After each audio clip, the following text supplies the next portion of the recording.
Hoy nos acompaña el padre Rafael Fernández Hart, sacerdote jesuita, decano de la Facultad de Filosofía y Ciencias Humanas de la Universidad Antonio Ruiz de Montoya. Buenas tardes, gracias por estar con nosotros, padre. Buenas tardes, encantado. Igualmente, gracias. Bueno, recordamos esta emoción, esta alegría que despertó la elección del Papa Francisco, sobre todo para nosotros los latinoamericanos, y sus cambios, ¿no?, de gesto, de actitudes, de lenguaje.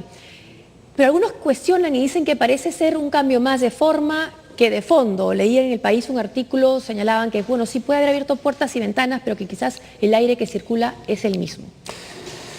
Es una crítica que va apareciendo cada vez más, es creciente, es verdad, en la medida en que uno se impacienta, ¿no? Uno quiere ver cambios más rápidos, más ágiles, sobre todo en términos de las cosas que ha prometido desde el inicio, ¿no? Desde el inicio de su pontificado. Yo creo que ha ido haciendo cambios, varios cambios. Lo que pasa es que tenemos que evaluar el impacto que tienen ya esos cambios y que van a tener, a mi manera de ver, a lo largo de los años. La Iglesia, lo he dicho siempre, no puede cambiar como, digamos, realmente es como una especie de transatlántico y, digamos, no puede girar, digamos, o sea, porque se nos hunde, digamos, el transatlántico. Pero ciertamente, a mi manera de ver, hay que tener ciertamente paciencia e ir evaluando poco a poco esos cambios a largo aliento. Lo que, claro, es que el caso que nos toca muy de cerca, ¿no?, que es el caso de las denuncias que han habido en el Sodalicio, Cristiano, llamó la atención que ese documento que era aprobado por el propio Papa, que incluso se hablaba de cómplices a las víctimas, en fin, no correspondía con la declaración del Papa Francisco de tolerancia cero a los pederastas. Sí. ¿Qué pasó ahí? Pregunta compleja. Bueno, el Vaticano en estos casos a veces parece excesivamente político. Yo debo confesar que también mi sorpresa, creo que debo honestamente decir que sorpresa, porque uno podría pensar que la tolerancia cero supone de inmediato, bueno, hacer una revisión, revisar lo que significa la institución. No es un cambio de doctrina, que puede ser muy difícil. No es un cambio de doctrina, efectivamente, es una cuestión de moral, es una cuestión de moral y de justicia. Y por supuesto, yo creo que nadie va a hablar en contra del sodalicium como institución, no se trata de eso, pero se trata de revisar en concreto el caso de las acusaciones contra este fundador. Sí, en ese caso hay que reconocer la sorpresa, no puedo decir mucho más porque creo que el caso todavía va a dar que hablar, hay manera de ver. Y por otra parte, esa misma situación parece repetirse en otras circunstancias, pero...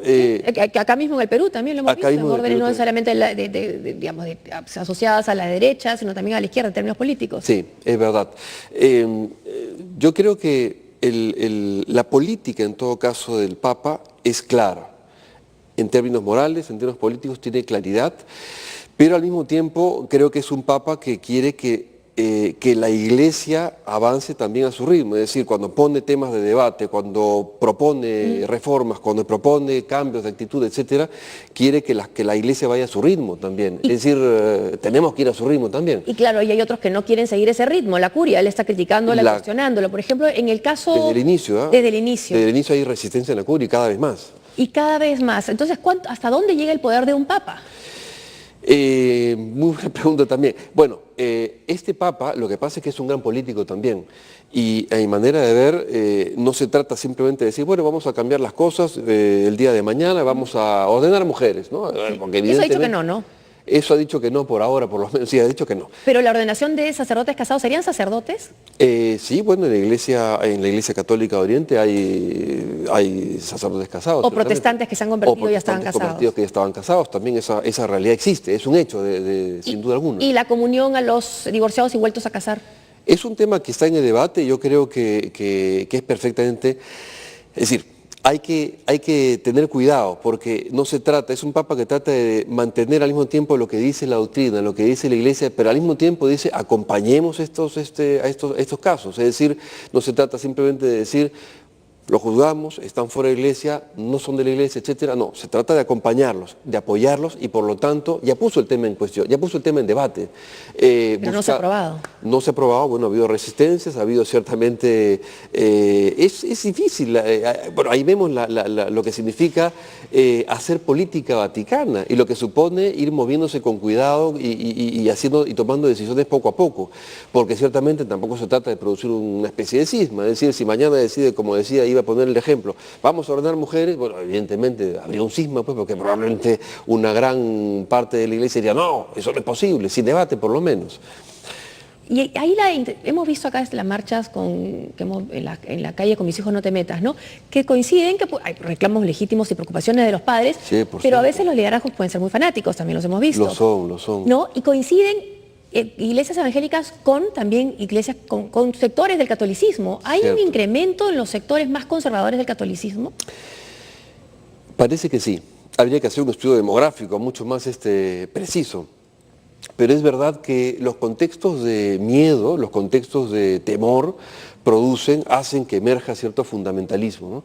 Fundamentalismo además que se expresa con lecturas literales de la Escritura y dice, no, la Escritura dice esto, etcétera, y en realidad son simplemente justificaciones que de alguna manera ignoran descaradamente lo que dice Jesús en el Evangelio. Es decir, Jesús era probablemente el modelo de persona tolerante, al mismo tiempo exigente, no hay que confundir la tolerancia con una especie de abuelo que permite todo, ¿no es cierto? Pero al mismo tiempo el Evangelio, si hay algo que subraya, es la tolerancia, el no juzgar, etc. Entonces, al mismo tiempo, respondiendo a la pregunta, sí, creo que hay un incremento de fundamentalismo, creo que obedece a cierto temor, cierta inseguridad, cierto miedo que se expande, y creo que eso es precisamente antievangélico. Y este Papa más bien trata de decir, bueno, hay que creer, hay que confiar, hay que amar, y eso abre puertas, justamente. Y quizás ha llegado un momento difícil, ¿no? Porque él tiene discurso, pero le ha tocado liderazgos como el de Donald Trump en Estados Unidos, ¿no? El auge de movimientos populistas o lo que viene pasando en América Latina. Exacto. Bueno, ahí, y claro, de vez en cuando suelta frases de antología, ¿no? No se trata de construir muros, una persona que construye muros, por ahí dijo, no es creyente, no es cristiano, ¿no? Porque lo que se trata es construir puentes. Entonces, al mismo tiempo, como es un papa simpático, como es un papa que tiene empatía y que llega fácilmente a la gente, se permite criticar incluso pues al recién llegado Trump, ¿no? Es decir, entonces se permite ese tipo de licencias. O salir en la portada de Rolling Stone. O salir en la portada de Rolling Stone haciendo con el dedo como like. Creo que, con todo, creo que no es, la situación no le es fácil. No es fácil, es decir, hay adversidad fuera de la iglesia, dentro de la iglesia tiene varios enemigos. Bueno, tenemos al cardenal Burke que expresamente lo cuestiona, dice qué ha pasado, a ver qué quiere decir usted, aclárese usted. Que incluso dicen que se ha reunido con el asesor de ultraderecha de Estados Unidos, Steve Bannon, de Donald Trump. Efectivamente. Entonces, no la tiene fácil porque, digamos, en los primeros 2 años, este Papa hablaba y la gente, bueno, escuchaba, pero cada vez la resistencia es mayor y se va haciendo cada vez más presente. ¿Por qué no viene al Perú?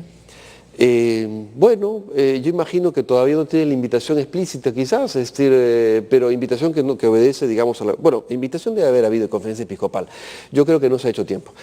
Hubo una volada hace poco. Sí, que iba a ir, claro, Colombia se confirmó. Que venía, pero no ha confirmado nada. Yo espero que venga, pero a ese respecto no ha dicho nada, honestamente no ha dicho nada el Papa. Comentábamos un poco fuera de cámara los sacerdotes venezolanos que están en el Perú, ¿no? Y que están muy preocupados por la situación. ¿Qué pasó ahí con la intersección, cuando el Papa intercedió? Quizás no era el momento, a pesar de la buena voluntad, en el caso de Venezuela. Sí, quizás no era el momento. El tema es que, como he dicho, yo creo que este Papa, al mismo tiempo, hemos visto que su manera de actuar es, como he dicho varias veces, es político. Entonces avanza y luego se frena, ¿no? Entonces avanza y se frena. Con respecto de Venezuela ha tenido la misma actitud, me parece, ha habido un avance, ha habido reuniones, etcétera, pero al mismo tiempo es como que se repliega y quiere también que haya responsabilidades asumidas, es decir, que quienes tienen la batuta asuman sus responsabilidades también. Sin embargo, al mismo tiempo hay que decir que no me sorprendería que insista en el futuro y ojalá que en el futuro inmediato, porque la situación, como hemos dicho, en Venezuela es insostenible, ¿no?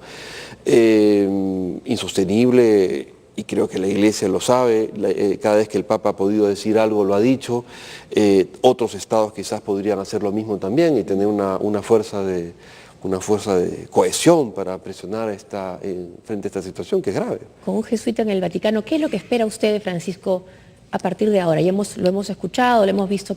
¿Cuál es la principal tarea pendiente?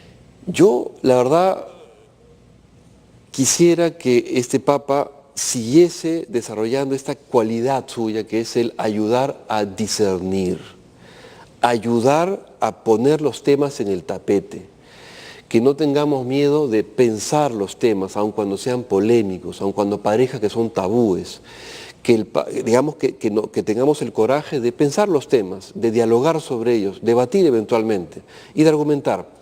Desde el inicio, el Papa, siendo jesuita, bueno, creo que una de sus divisas es el discernimiento. Y el discernimiento supone, bueno, coger los temas, tomar los temas y pensarlos juntos. Y pensarlos juntos. Por eso, cuando la curia le ha dicho, bueno, hasta aquí nomás respecto de la familia y qué sé yo, le ha dicho, ok, hasta aquí nomás por ahora, y ya habrá oportunidad de proponer los temas otra vez. Pero de lo que se trata es de esta cualidad del discernimiento que tenemos que recuperar todos, porque esa es la manera, me parece a mí, de ser cristiano hoy, sobre todo en un tiempo tan complejo en el que tenemos que pensar muchas cosas. Padre, muchas gracias. Muchas gracias a usted. Gracias. Buenas noches. Era el sacerdote jesuita Rafael Fernández conversando con nosotros. Hacemos una pausa. Escocia